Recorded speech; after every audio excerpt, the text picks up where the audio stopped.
স্বর্গে সকল দেবতা দেবী অধরে অনন্ত সত্যাপন শ্রী বিষ্ণু নরণৈ নম নাগ নাগিনী ভো নম অকাল ভৈরবী দেব দেবতা ভো নম নম ভদ্রকালী দেবায় দেবিকায় নম। এবার মা পশ্চাৎ পিছন দিকে যাকে আমরা দেখতে পাই না নিরাকার পশ্চাতে পিছনে বাবা ক্ষেত্রপাল দেব দেবতায় নম। এবার মা সামনের দিকে সম্মুখে মঙ্গল ঘর বিপদ নাশিনী নম ঝড় ভবে ভগবান বিষ্ণু ভাগে নারায়ণম দেবতায় নম।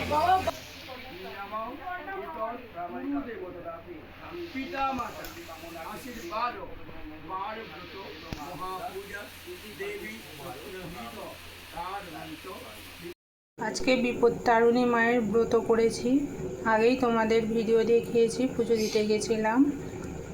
আর আমি ছোট থেকেই এই ব্রতটা করি প্রত্যেক মঙ্গলবারে, মানে রথযাত্রার মাঝে যে মঙ্গলবার থাকে ওই মঙ্গলবারে আমি উপোসটা করি। ওই জন্য আজকে মঙ্গলবার হয়েছে, আজকে ব্রতটা আমি করেছি। আর আজকে হয়েছে মানে বন্ধুরা তো জানো অবশ্যই যে 13টা লুচি খেতে হয়। আর আমাদের ছোট থেকে নিয়ম হয়েছে যে আমরা সাদা তরকারি, লঙ্কা ছিঁড়ে আর পটল ভাজা লুচি খেতাম, মা বানাতো, সেটাই আমি এখনও পর্যন্ত করে আসি। সেই জন্য পটল ভাজা করেছি, এই যে লঙ্কা ছিঁড়ে সাদা আলুর তরকারি হয়েছে। আর আটা মেখেছি, এই যে ছোট ছোট করে 13টা লিচি বানিয়েছি। আর এই যে মন্ডটা আছে এটা একটু বড় বড় করে করব, এটা ছেলের বাবা খাবে। তারপরে আমার এই ভিডিওটা যদি তোমাদের ভালো লাগে তোমরা অবশ্যই লাইক করবে আর কমেন্ট করবে। আর নতুন বন্ধুরা যদি দেখো তাহলে প্লিজ একটু সাবস্ক্রাইব করবে আর সাথে থাকবে। এই যে আমি কড়াতে তেল দিয়ে দিয়েছি, তেল গরম হয়ে গেছে। আমি এবারে ছোট ছোট লুচিগুলো ভেজে নেব।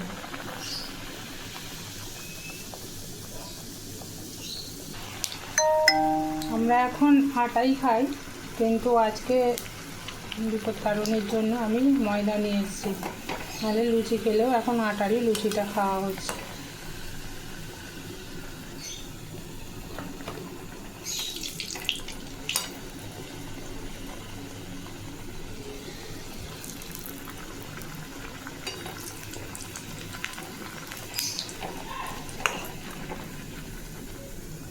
কারা কারা বিপত্তারিণী ব্রত করো কমেন্ট বক্সে একটু জানাবে বন্ধুরা।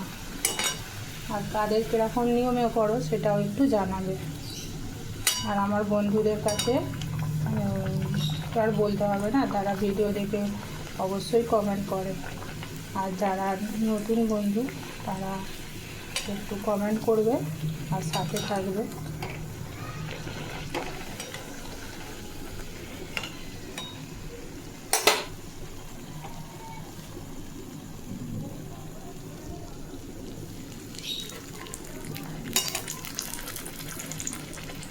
কত সুন্দর ফুলছে দেখো। আমি এই মাত্রই আটা মেখেছি, একটু টাইম পাইনি, কারণ আমি তো দোকানে ছিলাম।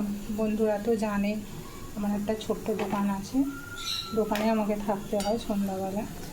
দোকান থেকে আমি 9টার পরে তাও এসছি আজকে, এসে আর এখন আমি আটা মেখে শুধু যে আমি আলুটা কেটে রেখে গেছিলাম আজকে,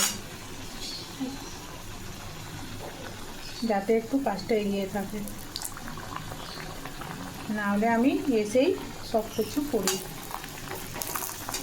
খাওয়া দাওয়া করতে অনেকটা রাত্রি হয়ে যায়, শরীরটাও খুব একটা ভালো থাকে না সকালে, ওই জন্য। এই যে ছেলের বাবার হাতে বেঁধে দিয়েছি, এবার ছেলে মাখবে। এটা ছেলের হাতে বেঁধে দিলাম। রান্না হয়ে গেছে, সাদা আলুর তরকারি, পটল ভাজা আর এই যে লুচি। এখানেই আমার ভিডিওটা শেষ করছি। সবাই ভালো থাকবে, সুস্থ থাকবে, আনন্দে থাকবে। আর আমার গোটা ভিডিওটা দেখবে আর কমেন্ট করবে। আর নতুন বন্ধু হলে সাবস্ক্রাইব করবে।